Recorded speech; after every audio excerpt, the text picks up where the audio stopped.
Resistance strain gauge types. Different types of resistance strain gauge നെ പറ്റിയിട്ടാണ് ഇന്നത്തെ ക്ലാസ്സിൽ നമ്മൾ നോക്കുന്നത്. എന്താണ് റെസിസ്റ്റൻസ് സ്ട്രെയിൻ ഗേജ് നമ്മൾ പറഞ്ഞതാണ് അല്ലേ? എന്താണ് സ്ട്രെയിൻ ഗേജ്, എന്താണ് റെസിസ്റ്റൻസ് സ്ട്രെയിൻ ഗേജ് എന്നൊക്കെ നമ്മൾ പറഞ്ഞതാണ്. അതിൻ്റെ ഡിഫറെൻറ്റ് ടൈപ്സ്, അതൊക്കെ റെസിസ്റ്റൻസ് സ്ട്രെയിൻ ഗേജ് ആണ് നമ്മൾ യൂസ് ചെയ്യുന്നത്. അതിൻ്റെ സ്പെസിഫിക്കേഷൻസ്, അതിൻ്റെ എന്ത് മെറ്റീരിയലിനെ കൊണ്ടാണ് ഉണ്ടാക്കിയിട്ടുള്ളത്, പിന്നെ അതിൻ്റെ അഡ്വാൻറ്റേജസ്, പിന്നെ എന്തെങ്കിലും ഡിസഡ്വാൻറ്റേജസ് ഉണ്ടെങ്കിൽ ആ ഡിസഡ്വാൻറ്റേജസ്, പിന്നെ അതിൻ്റെ ഒരു ഫിഗർ. ഇത്രയാണ് ഇതിൽ പറയാൻ പോകുന്നത്. ഓരോ ടൈപ്പ് ഡിഫറെൻറ്റ് ആപ്ലിക്കേഷന് different types of strain gauges ആയിരിക്കും യൂസ് ചെയ്യുന്നത്. അതിന് വേണ്ടിയിട്ടാണ് ഡിഫറെൻറ്റ് ടൈപ്സ് ഉള്ളത്. നമുക്ക് ഒരു ആപ്ലിക്കേഷന് പറ്റുന്നത് പോലെ ആയിരിക്കില്ല വേറൊന്ന്. അതുപോലെ ആദ്യ കാലങ്ങളിൽ ഉണ്ടാക്കിയതിൽ നിന്ന് പിന്നെ മോഡിഫൈ ചെയ്ത് പുതിയ ടൈപ്പ്, അതിൻ്റെ അഡ്വാൻറ്റേജസ് കൂട്ടി കൊണ്ടുവന്നിട്ടുണ്ട്. അപ്പോൾ അതിനെയാണ് ഡിഫറെൻറ്റ് ടൈപ്സ് എന്ന് പറയുന്നത്. ഡിഫറെൻറ്റ് ടൈപ്സ് ഉണ്ട് സ്ട്രെയിൻ ഗേജിൻ്റെ അത്. അപ്പോൾ നമുക്കത് പഠിക്കാം. അതിന് മുന്നേ ആദ്യം വാട്ട് ഈസ് സ്ട്രെയിൻ ഗേജ് നമ്മൾ എഴുതിയതാണ്. ഓൾറെഡി നിങ്ങൾ നോട്ടിൽ എഴുതി വെച്ചിട്ടുണ്ടാവും, പറഞ്ഞിട്ടുണ്ട് എഴുതി വെക്കാൻ. എന്തായിരുന്നു സ്ട്രെയിൻ ഗേജ്? നമ്മൾ ഒരു ഫിസിക്കൽ ചേഞ്ച്, ഒരു ഫോഴ്സ് വെച്ച് ഒരു ഫിസിക്കൽ ചേഞ്ച് ഓഫർ ചെയ്യുമ്പോൾ അതിനനുസരിച്ച് ആ ഒബ്ജക്റ്റിൻ്റെ റെസിസ്റ്റൻസ് അല്ലെങ്കിൽ ആ ഡിവൈസിൻ്റെ റെസിസ്റ്റൻസ് ചേഞ്ച് ചെയ്യും. ഈ ചേഞ്ച് ഇൻ റെസിസ്റ്റൻസ് നമുക്ക് മെഷർ ചെയ്തെടുക്കാൻ പറ്റും. ഈ change in resistance is mainly due to mechanical deformations കൊണ്ടാണ് ഉണ്ടാവുന്നത് അല്ലേ? അപ്പോൾ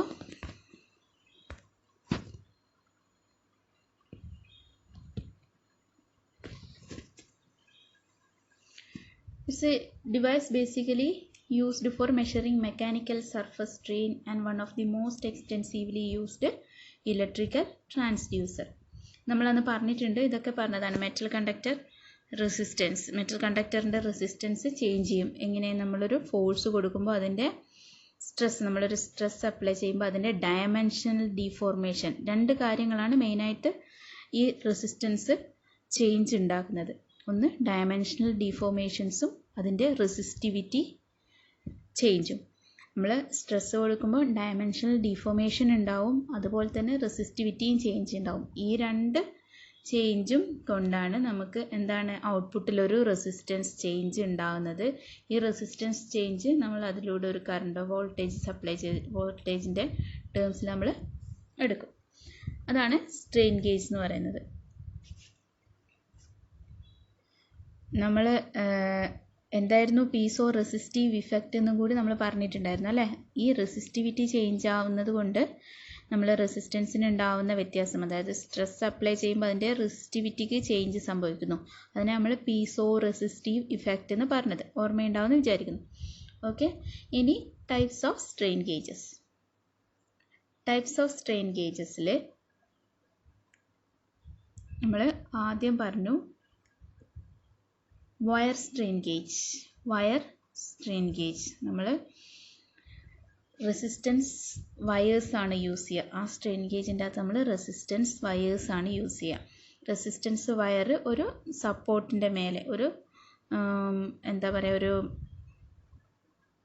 മെക്കാനിക്കൽ അല്ലെങ്കിൽ ഒരു സപ്പോർട്ടിൻ്റെ മേലെ നമ്മൾ ബൗണ്ട് ചെയ്ത് വെക്കുക. ബൗണ്ടഡും ഉണ്ട്, അൺബൗണ്ടഡും ഉണ്ട്. ഡിഫറെൻറ്റ് ടൈപ്സ് ആണ് ബൗണ്ടഡ് ആൻഡ് അൺബൗണ്ടഡ്. നമ്മൾ ആ സർഫസിൽ ബൈൻഡ് ചെയ്ത് വെച്ച് ഫിക്സ് ചെയ്ത, അല്ലെങ്കിൽ നമ്മളൊരു ഫിക്സ് ചെയ്തിട്ട് നമ്മൾ പശ തേച്ച് ഫിക്സ് ചെയ്യില്ലേ, അതുപോലെ ഒരു റെസിസ്റ്റൻസ് വയർ നമ്മൾ പശ ഒട്ടിച്ച് ഒരു പേപ്പറിൻ്റെ മേലെ ഒരു പശ ഒട്ടിച്ച് വെക്കുക. അങ്ങനെയാണ് ശരിക്കും ആ അറേഞ്ച്മെൻറ്റ്. പക്ഷെ ആ യൂസ് ചെയ്യുന്ന പേപ്പർ ടെഫ്ലോൺ ഷീറ്റ് ആയിരിക്കും, അല്ലെങ്കിൽ ഡിഫറെൻറ്റ് മെറ്റീരിയൽസ് ആയിരിക്കും. അതുപോലെ തന്നെ ആ resistance wire highly elastic qualities ഉള്ള വയറായിരിക്കും. അതുപോലെ പശയും, നമ്മൾ തേക്കുന്ന പശ അഡിസീവ് മെറ്റീരിയൽ, അതിന് ബെനിഫിറ്റ് കൊടുക്കുന്ന, അത്രയും ബെനിഫിറ്റ് ചെയ്യുന്ന അഡിസീവ് മെറ്റീരിയൽ ആയിരിക്കും. ഓരോന്നിനും ഓരോ മെറ്റീരിയൽസ് ആണ് യൂസ് ചെയ്യുക. നമുക്ക് ഡീറ്റെയിൽ ആയിട്ട് നോക്കാം. ഇങ്ങനെയാണ് അതിൻ്റെ അറേഞ്ച്മെൻറ്റ്. എങ്ങനെയാണ് ഒരു വയർ, ഒരു സ്മോൾ, നമ്മൾ ലാബിലൊക്കെ യൂസ് ചെയ്യുന്ന നേരിയ വയറില്ലേ, റെസിസ്റ്റൻസ് വയേഴ്സ്, ആ വയേഴ്സ്, ഇൻസുലേഷനൊന്നും ഇല്ലാത്ത വയർ കണ്ടിട്ടില്ലേ? ആ വയർ ഒരു പേപ്പർ ഷീറ്റിൻ്റെ മേലെ പേസ്റ്റ് ചെയ്ത് വെക്കുന്നത്. അത് പേപ്പർ ഷീറ്റും യൂസ് ചെയ്യുന്നുണ്ട്.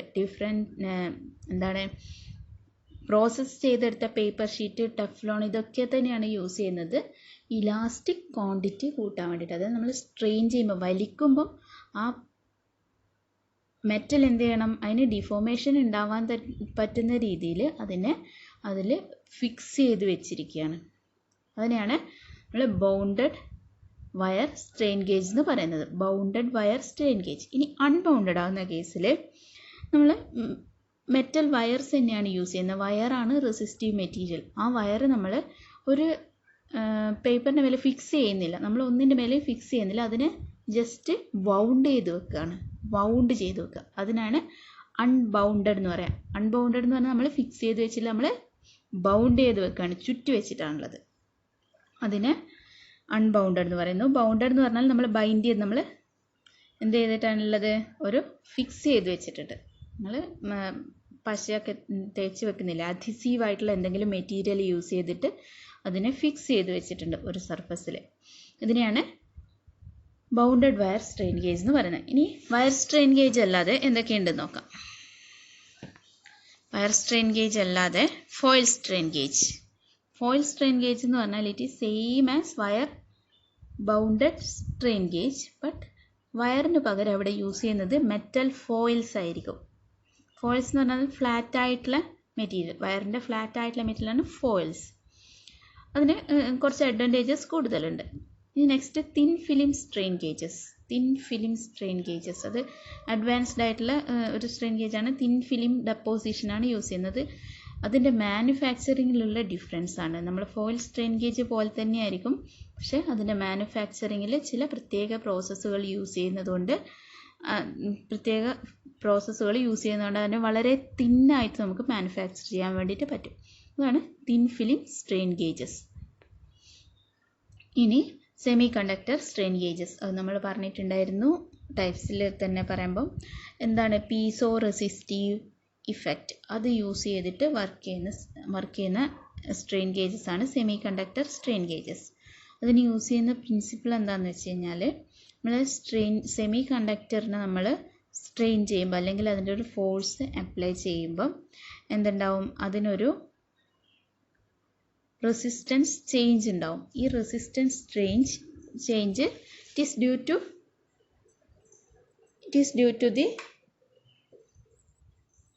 To the change of resistivity. അതാണ് piezo resistive effect. It is due to the change of resistivity. അപ്പോൾ ഇത്രയാണ് ടൈപ്സ് ഓഫ് സ്ട്രെയിൻ ഗേജസ്. നമ്മൾ different types of strain gauges ഈ പറഞ്ഞിട്ടുള്ളതാണ് നിങ്ങൾ വരച്ചെടുക്കുക, മനസ്സിലാക്കുക. ഇനി നമുക്ക് 1 by 1 ആയിട്ട് ചെക്ക് ചെയ്യാം. വയർ സ്ട്രെയിൻ ഗേജ്, അതിനകത്ത് അൺബൗണ്ടഡ് വയർ സ്ട്രെയിൻ ഗേജ് ആണ് ആദ്യം പറയുന്നത്. അൺബൗണ്ടഡ് വയർ സ്ട്രെയിൻ ഗേജ്, ഇത് അൺബൗണ്ടഡ് വയർ സ്ട്രെയിൻ ഗേജിനൊരു എക്സാമ്പിളാണ്. ഇവിടെ നമ്മൾ 2 വൈൻഡിങ്സ് കാണുന്നുണ്ട് അല്ലേ. ഇത് ഒരു വൈൻഡിങ്സ്, അതുപോലെ തന്നെ താഴെ ഒരു വൈൻഡിങ്സ്. ഈ ഫസ്റ്റ് വൈൻഡിങ്സിനെ നമ്മൾ ഇവിടെ ഇങ്ങനെയുള്ള ഒരു ക്രോസ് വെച്ചിട്ട് നമ്മൾ ഒരു ഡയഫ്രത്തിൻ്റെ മേലെ ഫിക്സ് ചെയ്തിട്ടുണ്ട്. ഫോഴ്സ് റോഡും ഒരു ഡയഫ്രവും ഫിക്സ് ചെയ്തിട്ടുണ്ട്. ഇനി താഴെയുള്ളതിൻ്റെ താഴെയുള്ളത് ഫിക്സ് ചെയ്തിട്ടാണ് വെച്ചിട്ടുള്ളത്. താഴെ ഇങ്ങനെ 4 അങ്ങേ സൈഡിലും 2 ഇതേപോലെ ഉണ്ട്. അപ്പോൾ അതിനെ ഫിക്സ് ചെയ്ത് വെച്ചിട്ടാണുള്ളത്. ഇതിൻ്റെ മേലെ ഉള്ള വൈൻഡിങ്സിനെയാണ് വൈൻഡിങ്സ് 1 and 2, അതാണ് റെസിസ്റ്റൻസ് ഓഫർ ചെയ്യുന്നത്. ഈ വൈൻഡിങ്സ് ആണ് റെസിസ്റ്റൻസ് ഓഫർ ചെയ്യുന്നത്. ഇത് 3 and 4 വൈൻഡിങ്സ് 3 and 4 ആണ് ഇതിൻ്റെ മേലെ ഉള്ളത്. ഇതിൻ്റെ മേലെ 1 and 2 വൈൻഡിങ്സ് 1 and 2. ഇത് ടൈറ്റ്ലി ബൗണ്ട് ചെയ്തിട്ടുണ്ട്. ബൗണ്ട് ചെയ്ത് ചുറ്റിയെടുത്തിട്ടുണ്ട് അല്ലേ, ഒരു നൂല് ചുറ്റുന്നത് പോലെ ചുറ്റിയെടുത്തിട്ടുണ്ട്. ഇനി ഈ സംഭവം, ഈ ഫോഴ്സ് റോഡ് ഒരു ഫോഴ്സ് അപ്ലൈ ചെയ്യുമ്പോൾ ഇത് താഴോട്ടേക്ക് പോകും. താഴോട്ടേക്ക് പോയി കഴിഞ്ഞാൽ എന്താവുക, ഇത് കുറച്ച് ഫ്ലെക്സിബിൾ മെറ്റീരിയൽ ആയിരിക്കും. ആ ഫ്ലെക്സിബിൾ മെറ്റീരിയൽ ഇത് താഴോട്ടേക്ക് പോയി കഴിഞ്ഞാൽ എന്താവും, ഈ 4 ബൈൻഡിങ്സ് ലൂസാവും അല്ലേ. ഈ 4 ഇനി ബൗണ്ട് ചെയ്ത് വെച്ച് വൈൻഡിങ്സ് ലൂസാവുമ്പോൾ എന്താവും, അതിൻ്റെ റെസിസ്റ്റൻസിൽ ചേഞ്ച് വരും. അങ്ങനെ റെസിസ്റ്റൻസിൽ ചേഞ്ച് വന്നു കഴിഞ്ഞാൽ നമുക്ക് ഇതൊരു ബ്രിഡ്ജുമായിട്ട് കണക്ട് ചെയ്യാം. ഒരു ബ്രിഡ്ജ് നമ്മൾ നേരത്തെ പറഞ്ഞിട്ടുണ്ടായിരുന്നു, ഒരു ബ്രിഡ്ജിൻ്റെ മേലെ കണക്ട് ചെയ്തിട്ടാണ് നമ്മൾ റെസിസ്റ്റൻസ് ചേഞ്ച് മെഷർ ചെയ്യുന്നത്. ഇതൊരു ബ്രിഡ്ജുമായി കണക്ട് ചെയ്തിട്ടുണ്ടാവും. അപ്പോൾ റെസിസ്റ്റൻസ് ചേഞ്ച് ഉണ്ടായിക്കഴിഞ്ഞാൽ ആ ബ്രിഡ്ജിൻ്റെ ബാലൻസ് കണ്ടീഷൻ മാറും, അതിലൊരു വോൾട്ടേജ് ഉണ്ടാവും. ഓക്കെ, അപ്പോൾ താഴെയുള്ള 3 and 4 വൈൻഡിങ്സ്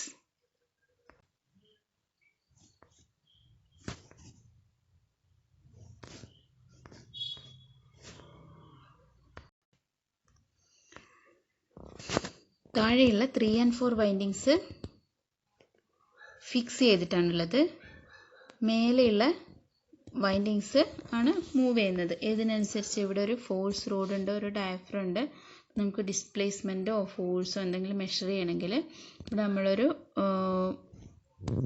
ഫിക്സ് ചെയ്ത് ഇവിടെ ഒരു ഫോഴ്സ് അപ്ലൈ ചെയ്യുകയാണെങ്കിൽ ഈ നടുവിലത്തെ ഭാഗം എന്താവും, ഇതൊരു ഫ്ലെക്സിബിൾ ആയിട്ടുള്ളൊരു ഭാഗമാണ്. അത് താഴോട്ടേക്ക് പോകും. അപ്പോൾ ഈ വൈൻഡിങ്സ് എന്തായിരിക്കും, ആ വൈൻഡിങ്സിൻ്റെ റെസിസ്റ്റൻസ് ചേഞ്ച് ചെയ്യും. അത് ലൂസാവും അല്ലേ, ഇതിങ്ങോട്ടേക്ക് മാറുമ്പോൾ ഈ വൈൻഡിങ്സ് ലൂസാവില്ലേ, ആ ലൂസായി കഴിഞ്ഞാൽ ഇതിൻ്റെ റെസിസ്റ്റൻസ് ചേഞ്ച് ചെയ്യും. ഈ ചേഞ്ച് ഇൻ റെസിസ്റ്റൻസ് റീഡ് ചെയ്തെടുക്കാൻ നമുക്ക് പറ്റും.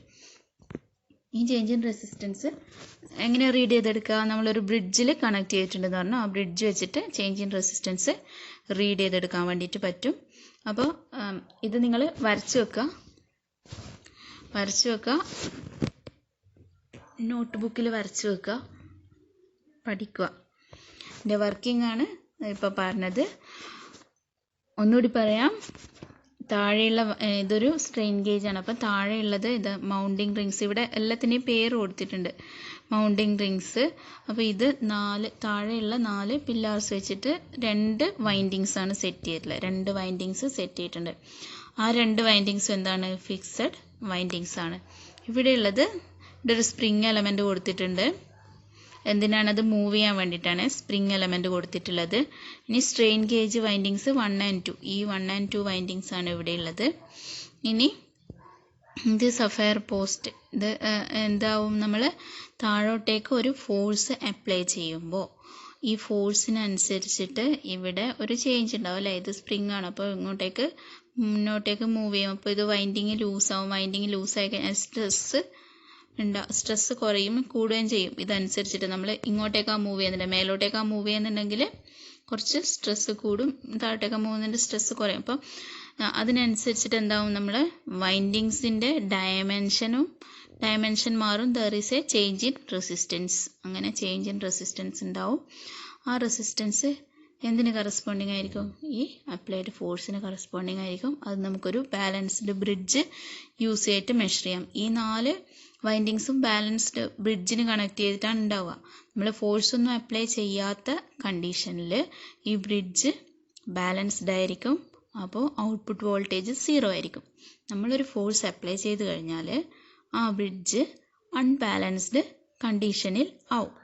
അൺബാലൻസ്ഡ് കണ്ടീഷനിൽ ആവുമ്പോൾ നമുക്ക് ഔട്ട്പുട്ടിലൊരു വോൾട്ടേജ് ഉണ്ടാവും. ഈ വോൾട്ടേജ് നമുക്ക് ഈസി ആയിട്ട് മെഷർ ചെയ്യാൻ വേണ്ടി പറ്റും. ഈ വോൾട്ടേജ് എന്തിന് പ്രപ്പോർഷണൽ ആയിരിക്കും, ഈ പറഞ്ഞിട്ടുള്ള ഫോഴ്സിന് പ്രപ്പോർഷണൽ ആയിരിക്കും. അല്ലെങ്കിൽ ഒരു ഡിസ്പ്ലേസ്മെൻറ്റ് എന്താണോ നമ്മൾ അപ്ലൈ ചെയ്തത് അതിന് പ്രപ്പോർഷണൽ ആയിരിക്കും. നമുക്കതിൻ്റെ ഫീച്ചേഴ്സും വർക്കിംഗ് ഒന്ന് നോക്കാം just.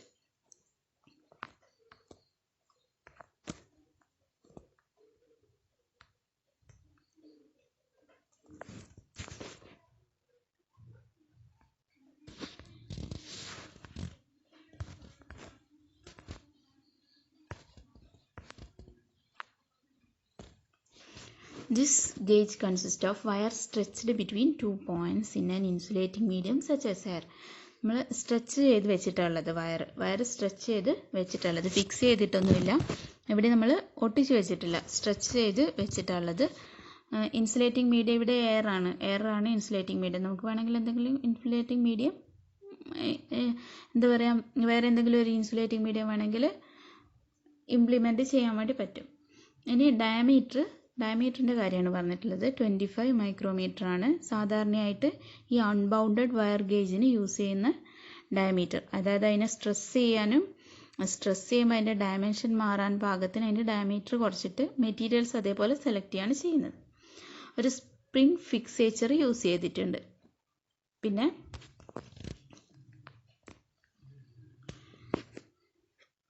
It is usually connected to a bridge circuit. അത് നമ്മൾ പറഞ്ഞു, ബ്രിഡ്ജിന് with no load apply to the strain gauge bridge is balanced. ഇനി നെക്സ്റ്റ് നമ്മളൊരു ഫോഴ്സ് അപ്ലൈ ചെയ്യുമ്പോൾ ആ ബ്രിഡ്ജിന് കറസ്പോണ്ടിങ് ആയിട്ടുള്ള റെസിസ്റ്റൻസ് ചേഞ്ച് ഉണ്ടാവും. റെസിസ്റ്റൻസ് ചേഞ്ച് ഉണ്ടായിക്കഴിഞ്ഞാൽ അൺബാലൻസ്ഡ് ആവും. അൺബാലൻസ്ഡ് ആയി കഴിഞ്ഞാൽ ഒരു വോൾട്ടേജ് ഔട്ട്പുട്ട് അവിടെ ഉണ്ടാവും. ഇനി ഈ വോൾട്ടേജ് നമ്മൾ അപ്ലൈ ചെയ്ത സ്ട്രെയിനിന് പ്രപ്പോർഷനിലായിരിക്കും അല്ലേ. ഇനി നെക്സ്റ്റ് 50 മൈക്രോമീറ്റർ ഡിസ്റ്റൻസ് വരെ, മൈക്രോമീറ്ററിലുള്ള ഡിസ്പ്ലേസ്മെൻറ്റ് വരെ അത് എന്തായിരുന്നു സെൻസ് ചെയ്യാൻ പറ്റും സ്ട്രെയിൻ ഗേജസിന്. ഓക്കെ, ഇനി bounded wire strain gauge. Bounded wire strain gauge എന്ന് പറഞ്ഞാൽ നേരത്തെ പറഞ്ഞതുപോലെ ഇത് ഇമ്പോർട്ടൻ്റ് ആണ്. ഇതിനകത്ത് നമുക്കൊരു ബേസ് ഉണ്ടാവും, ഒരു ബേസ് മെറ്റീരിയൽ. ഇപ്പം ഞാൻ നേരത്തെ പറഞ്ഞു, ഒരു പേപ്പറിൻ്റെ മേലെ ഒരു വയർ, ഇതേപോലെയുള്ളൊരു വയർ നമ്മൾ വെച്ചിട്ടുണ്ട്. അതിനൊരു ടെർമിനലും ഉണ്ടാവും. നമുക്ക് എന്താണ് കാരിയർ ഓർ ബേസ് എന്ന് പറഞ്ഞാൽ ഏത് ഫിക്സേച്ചറിൻ്റെ മേലെയാണോ നമ്മൾ ഇത് വെച്ചിട്ടുള്ളത്, നമ്മളെ വയർ ഫിക്സ് ചെയ്യുന്നത്, അതിനെയാണ് നമ്മൾ കാരിയർ ഓർ ബേസ് എന്ന് പറയുന്നത്. ഇത് വയർ ഗ്രിഡാണ്, വയറിൻ്റെ അറേഞ്ച്മെൻറ്റ്. ഇത് അതിൻ്റെ ടെർമിനൽസ് ആണ്. ഈ വയർ നമ്മൾ ബേസ് മെറ്റീരിയലിൻ്റെ മേലെ പേസ്റ്റ് ചെയ്ത് വെക്കാൻ വേണ്ടിയിട്ട് നമ്മളൊരു അഡീസീവ് മെറ്റീരിയൽ യൂസ് ചെയ്യും. അതാണ് ബൗണ്ടഡ് വയർ സ്ട്രെയിൻ ഗേജ്. ഇത് നമ്മൾ ഒരു സ്ട്രെയിൻ കൊടുക്കുമ്പോൾ ഇതിൻ്റെ റെസിസ്റ്റൻസ് മൂവ് ചെയ്യും, കാരണം റെസിസ്റ്റൻസ് ചേഞ്ച് ചെയ്യും.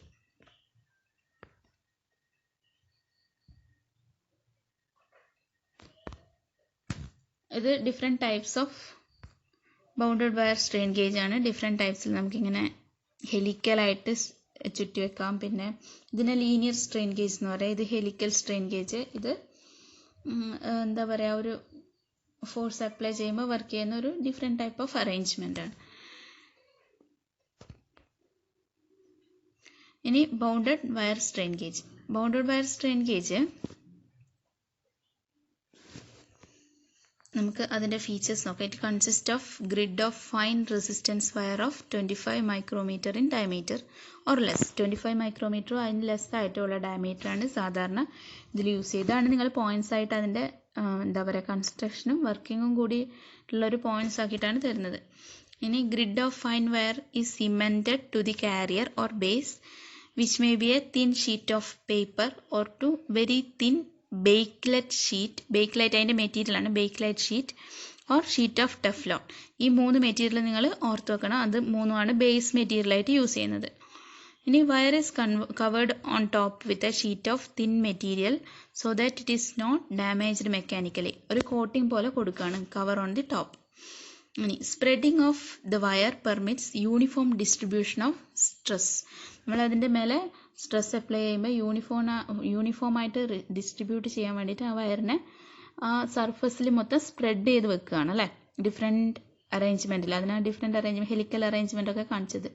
വയറിനെ സ്പ്രെഡ് ചെയ്യുന്ന different arrangement. And that is the carrier is bonded with the adhesive material to the structure under study.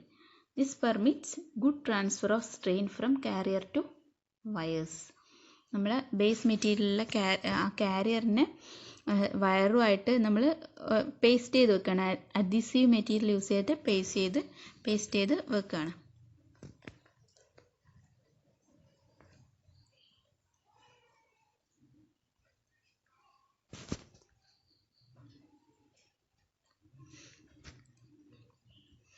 ഇനി wire material are nichrome, constantan, isoelectric, nickel, platinum. ഈ materials ഒക്കെയാണ് wire materials ആയിട്ട് use ചെയ്യുന്നത്. ഇനി adhesive materials, adhesives act as bonding materials. അതിന് use ചെയ്യുന്ന materials ആണ്.